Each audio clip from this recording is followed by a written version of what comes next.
प्रभु तेरी वाणी जीवन की रोटी, नैनों की ज्योति अंधेरा मिटाती।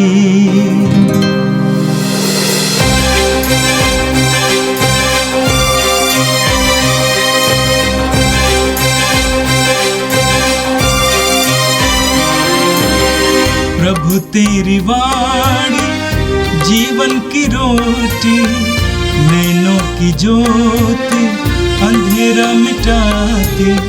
प्रभु तेरी वाणी जीवन की रोटी, नैनों की ज्योति अंधेरा मिटाती। वाणी वाणी वाणी वाणी वाणी पवित्र है, शाश्वत है, जीवन का मन्ना है। 26 जून बृहस्पतिवार। पहला पाठ उत्पत्ति ग्रंथ अध्याय 16 वचन संख्याएं 1 से 12 और 15 से 16 तक। अब्राहम की पत्नी सराई के कोई संतान नहीं हुई थी। सराई की हगार नामक एक मिस्री दासी थी। उसने अपने पति से कहा, आप देखते ही हैं कि प्रभु ने मुझे बांझ बना दिया है। आप मेरी दासी के पास जाइए, हो सकता है कि उसके माध्यम से मुझे संतान मिल जाए। और अब्राहम ने सराई की बात मान ली। इस प्रकार जब अब्राहम को कनान के देश में रहते 10 वर्ष हो गए, तो उसकी पत्नी सराय अपनी मिस्री दासी हगार को लेकर आई और उसने उसे उपपत्नी के रूप में अपने पति अब्राहम को दे दिया। अब्राहम का हगार से संसर्ग हुआ और वह गर्भवती हो गई। जब उसे मालूम हुआ कि वह गर्भवती है, तो वह अपने स्वामिनी का तिरस्कार करने लगी। सराय ने अब्राहम से कहा, मेरे साथ जो अन्याय हो रहा है उसके लिए आप उत्तरदायी हैं। मैंने आपको अपनी दास को समर्पित कर दिया और जब से उसको मालूम हो गया तो वह गर्भवती है, वह मेरा तिरस्कार करने लगी। प्रभु हम दोनों का न्याय करे। अब्राहम ने उत्तर दिया, अपनी दासी पर तुम्हारा पूरा अधिकार है। जैसे इच्छा हो उसके साथ वैसा व्यवहार करो। उस समय से सराय हगार के साथ इतना दुर्व्यवहार करने लगी कि वह घर छोड़कर भाग गई। प्रभु के दूत ने हगार को उजाड़ प्रदेश में शूर के रास्ते पर किसी झरने के पास पाया और उससे कहा, सराय की दासी हगार, तुम कहां से आई और कहां जा रही हो? उसने उत्तर दिया, मैं अपनी स्वामिनी सराय के यहां से भाग आई हूं। प्रभु के दूत ने उससे कहा, तुम अपनी स्वामिनी के पास लौट जाओ और उसका दुर्व्यवहार सहन करो। प्रभु के दूत ने यह भी कहा, मैं तुम्हारे वंशजों की संख्या इतनी अधिक बढ़ाऊंगा कि कोई भी उनकी गिनती नहीं कर पाएगा। प्रभु के दूत ने उससे यह कहा, तुम गर्भवती हो और पुत्र प्रसव करोगी। तुम उसका नाम इस्माइल रखोगी, क्योंकि प्रभु ने तुम्हारे प्रति दुर्व्यवहार के विषय में सुना। वह गुरखार जैसा मनुष्य होगा वह सबों पर हाथ उठाएगा और सब उस पर हाथ उठाएंगे। वह अपने सब संबंधियों का विरोध करेगा। हगार से अब्राहम को एक पुत्र हुआ और अब्राहम ने उस पुत्र का नाम इस्माइल रखा। जब हगार से इस्माइल उत्पन्न हुआ, उस समय अब्राहम की उम्र 86 वर्ष की थी।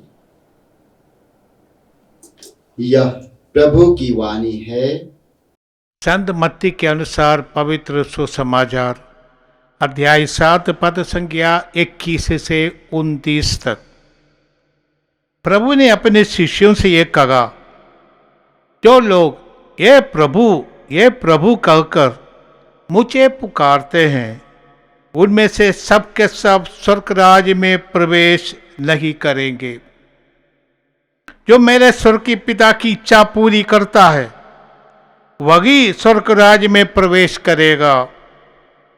उस दिन बहुत से लोग मुझसे कहेंगे, ये प्रभु, क्या हमने आपका नाम लेकर भविष्यवाणी नहीं की? आपका नाम लेकर अबदूतों को नहीं निकाला? आपका नाम लेकर बहुत से चमत्कार नहीं दिखाए? तब मैं उन्हें साफ साफ बता दूंगा, मैंने तुम लोगों को कभी नहीं जाना। हे कुकर्मियों, मुझसे दूर हटो। जो मेरी ये बातें सुनता और उन पर चलता है, वह उस समझदार मनुष्य के सदृश है, जिसने चट्टान पर अपना घर बसाया। पानी वर्षा, नदियों में बाढ़ आई, आंधियां चली और उस घर से टकराई, तब भी वह घर नहीं ढहा, क्योंकि उसकी नींव चट्टान पर डाली गई थी। जो मेरी बातें सुनता किंतु उन पर नहीं चलता, वह उस मूर्ख के सदृश है, जिसने बालू पर अपना घर बनाया। पानी बरसा, नदियों में बाढ़ आई, आंधियां चली और उस घर से टकराई। वह घर ढह गया और उसका सर्वनाश हो गया। जब यीशु का ये उपदेश समाप्त हुआ, तो लोग उनके शिक्षा पर बड़े अचंभे में पड़ गए, क्योंकि वह उनके शास्त्रियों की तरह नहीं, बल्कि अधिकार के साथ शिक्षा देते थे। ये प्रभु का दिव्य सुसमाचार है। क्रिस्त प्रभु की जय। प्यारे भाइयों और बहनों, आज का प्रथम पाठ हम उत्पत्ति ग्रंथ से सुने हैं। उत्पत्ति ग्रंथ में हम सुनते हैं कि ईश्वर ने अब्राहम को चुना, उनका नाम बाद में बदल देता है, अब्राहम रखते हैं। और ईश्वर ने जब उनको चुना, वो 75 साल का था, और ईश्वर ने उनसे कहा, तू अपने देश, अपने परिवार, अपने कुटुंब, अपने गोत्र सब छोड़ के उस देश में जाओ जो मैं तुम्हें दिखाता हूँ। वो चले गए थे, अपनी बीवी वो बांझ दी और अपने रिश्तेदार लोट इत्यादियों के साथ वो चले गए। ईश्वर ने उनको कहा, मैं तुम्हें एक पुत्र दूंगा, तुम्हारा उत्तराधिकारी, तुम्हारे संतान समुद्र के किनारे बालू के जैसे अनगिन होगा, आकाश के नक्षत्रों के जैसे अनगिन होगा। 75 साल का था वो, और ईश्वर बार बार उनसे मिलते भी थे और प्रतिज्ञा दोहराते भी थे। अभी 11 साल बीत गया। अब्राहम अभी 86 वर्ष का हो गया, और उसकी बीवी साराई, उसने एक सुझाव रखा अब्राहम से, जैसे आज के पाठ में हम सुनते हैं। उसने कहा, प्रभु ने मुझे बांझ बना दिया है, आप मेरी दासी के पास जाइए, हो सकता है कि उसके माध्यम से मुझे संतान मिल जाएगी। अब्राहम का हागर से संसर्ग हुआ और वो गर्भवती हो गई। जब दासी गर्भवती हो गई, दासी ने सोचने लगा अभी अभी हम मालिकिन हो गए, हम स्वामी का हम प्रिय हो गई, और ये अपनी मालिकिन साराई के साथ दुर्व्यवहार करने देगा और उनको नहीं मानना, तिरस्कार करने लगा, अवहेलना करने लगी। इसलिए सराई को बहुत दुख हुई। उसने जाकर अब्राहम से कहा, देखिए, साराई ने अब्राहम से कहा, मेरे साथ जो अन्याय हो रहा है उसके लिए आप उत्तरदायी है। मैंने आपको अपनी दासी को समर्पित कर दिया था। जब से वो उसको मालूम हो गया कि वो गर्भवती है तो वो मेरा तिरस्कार करने लगी है। अब्राहम ने अपनी बीवी से कहा, अपनी दासी पर तुम्हारा पूरा अधिकार है, जैसे इच्छा हो उसके साथ करो। तभी से सारा उसके साथ कठोर व्यवहार करने लगी और ये दासी घर छोड़कर भाग गई।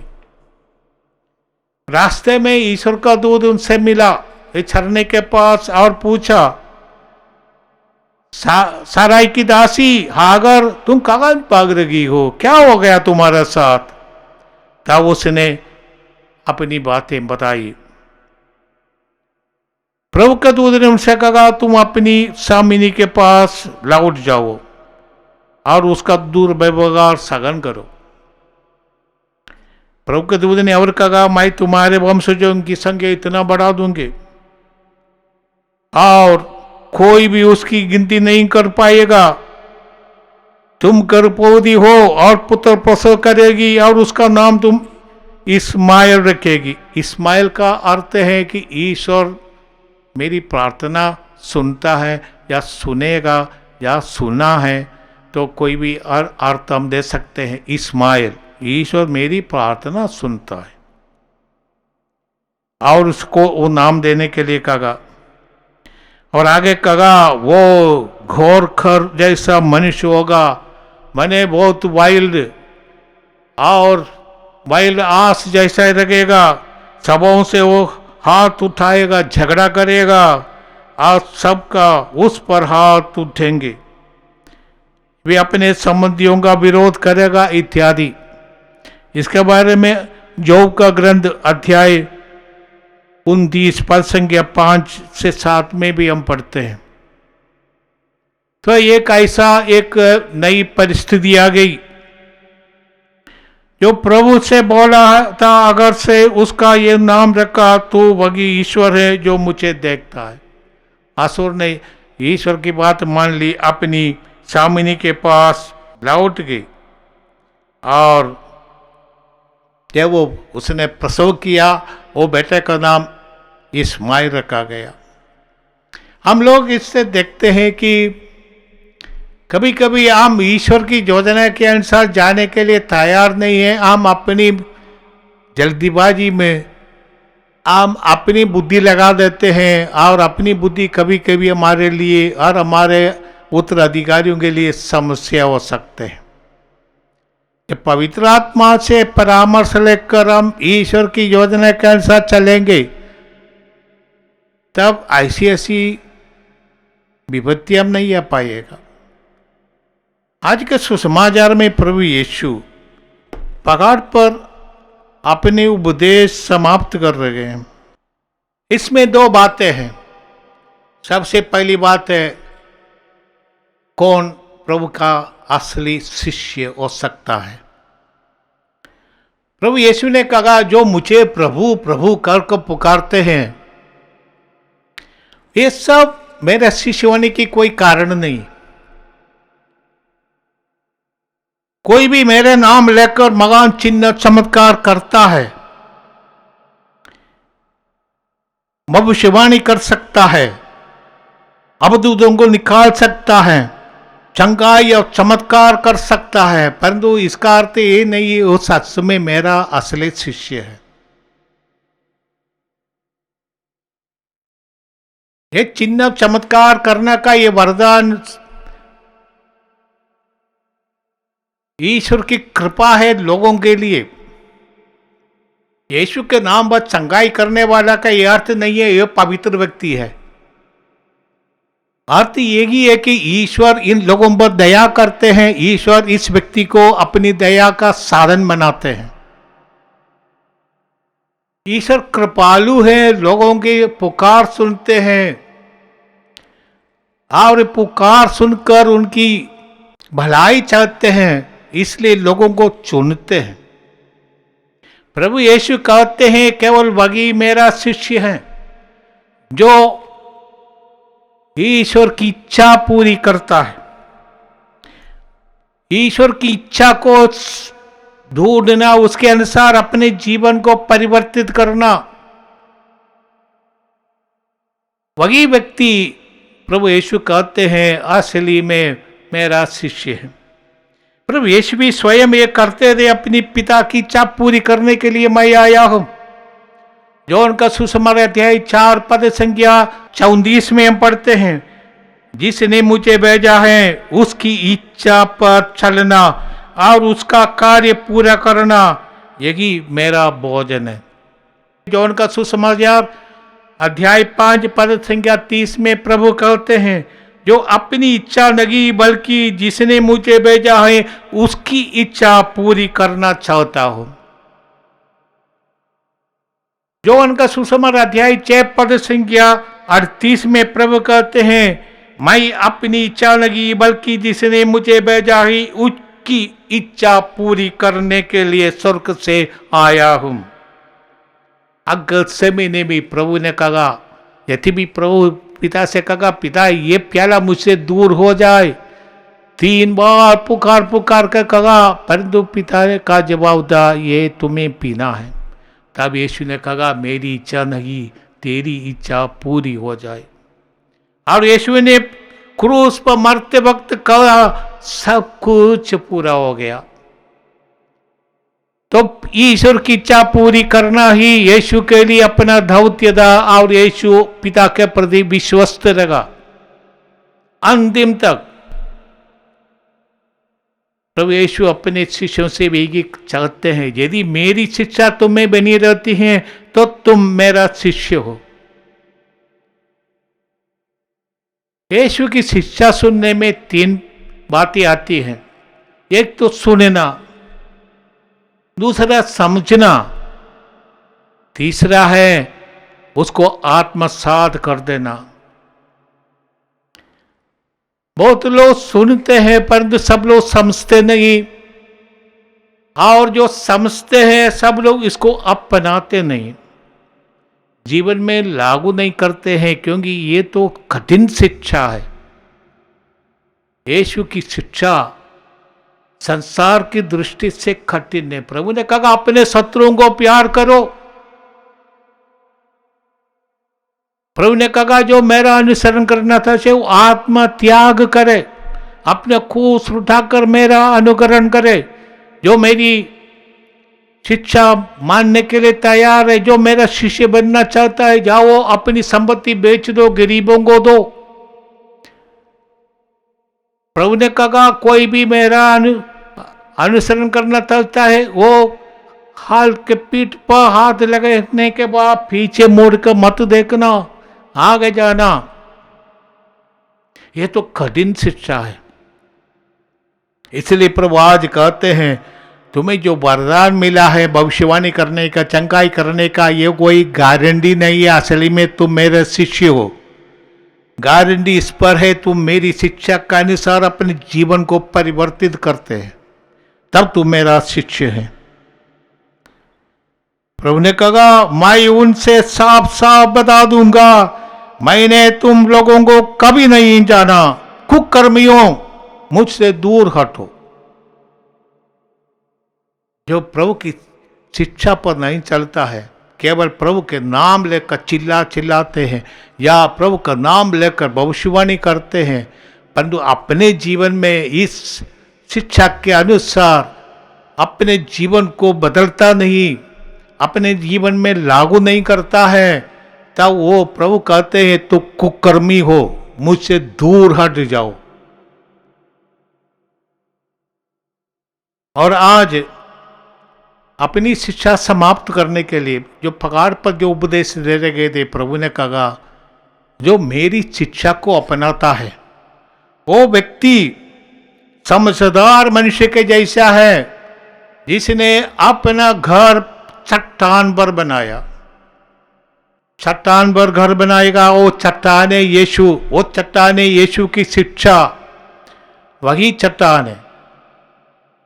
इतना ईश्वर पर अपने को समर्पित करते हैं, ईश्वर को अपना आधार बनाते हैं जीवन का, शिक्षा का, कार्यक्रम का, तब हम चट्टान पर घर बनाने वाला व्यक्ति समझदार व्यक्ति जैसा है। चाहे किसी भी प्रकार की कठिनाई आए, कहते हैं कि पानी बरसा, नदियों में बाढ़ आई, आंधियां चली और उस घर से टकरा गई, तब भी वो घर नहीं लगा।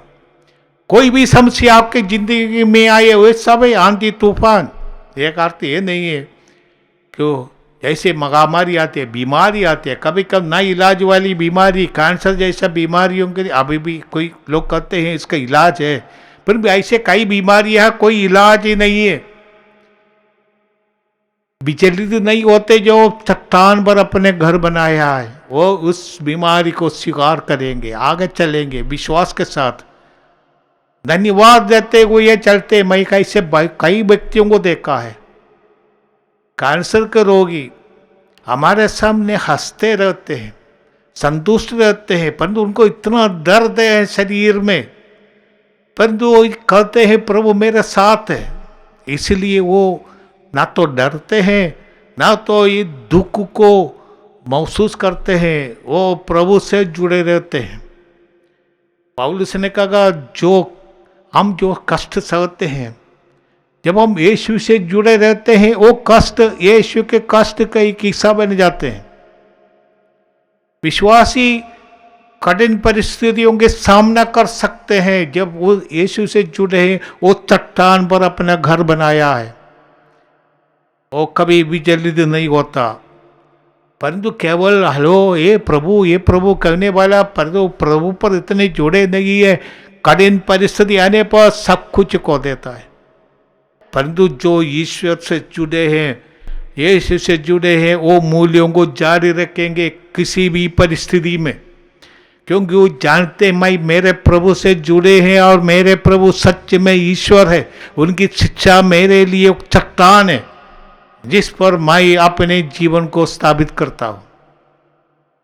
चाहे कुछ भी हो, चाहे अंधेरी घाटी होकर जाना पड़े, मुझे किसी अनिष्ट की शंका नहीं, क्योंकि विश्व मंडल का प्रभु मेरे साथ है। इसलिए आज प्रभु हमें कहते हैं जो यीशु से जुड़े हैं, उनका शिक्षा पर चलते हैं, वो सदा धीर रखेगा, सदा विश्वस्त रखेगा। हर परिस्थिति में, इतनी भी विपरीत परिस्थिति हो, कितनी भी कठिन परिस्थिति हो, उसका सामना करेंगे। अब प्रभु आज इस शिक्षा समाप्त करते हुए ये कहते हैं, जब यीशु का ये उपदेश समाप्त हुआ तो लोग उनकी शिक्षा पर आश्चर्यचकित हो गए, क्योंकि वे उनके शास्त्रियों की तरह नहीं परंतु अधिकार के साथ शिक्षा देते थे। यीशु ने जो कहा वो यीशु बार बार कहते, मैं तुमसे कहता हूँ। पुराने जमाने में ऐसा कहा गया था, जैसे हम पढ़ते हैं मत्ती का सुसमाचार 5:38 में, तुम लोगों ने सुना है कि कहा गया है, परंतु मैं तुमसे कहता हूँ। इसे प्रभु अधिकार के साथ देते हैं। शास्त्रीय फरीसी जब शिक्षा देते थे वो व्याख्यान करते थे जो लिखा है, नहीं तो दूसरों को वो उद्धृत करते थे, कोटेशन ब्रह्मादेश। जब नबी शिक्षा देते थे पुराने विधान में, जो कहते ये प्रभु की वाणी है, ईश्वर कहता है प्रभु की वाणी है, अपने अधिकार से नहीं। परंतु यीशु जब शिक्षा देते थे, यीशु कहते मैं तुमसे कहता हूँ, अपने अधिकार से वो बोलते हैं। आज इस कारण लोग अचंभे में पड़ गए। प्रभु ने कहा तुम्हारी धार्मिकता शास्त्रीय परिचयों की धार्मिकता से अधिक नहीं है तो तुम ईश्वर के राज्य के योग्य नहीं। आइए हम प्रभु को धन्यवाद दें। आइए हम प्रार्थना करें, हे प्रभु तूने जो शिक्षा दिया है, जो मूल्यों को तूने हमारे सामने रखा है, हे प्रभु उसको अपनाने की और उस पर चलने की कृपा में प्रदान कर। कभी कभी ये शिक्षा हमारी बुद्धि के परे है। यीशु ने कहा आत्म त्याग करो तब तू मेरा शिष्य बन जाएगा। यीशु ने कहा अपनी संपत्ति बेच दो, गरीबों को दे दो। ये प्रभु ये सब मुश्किल पड़ता है क्योंकि हम ये सब करने से डरते हैं।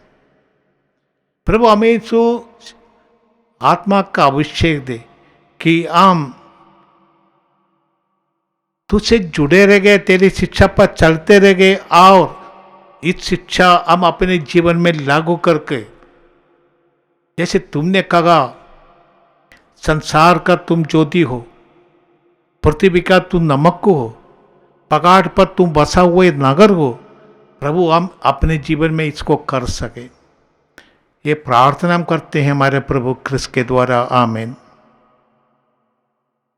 प्रभु तेरी वाणी जीवन की रोटी, नैनों की ज्योति अंधेरा मिटाती।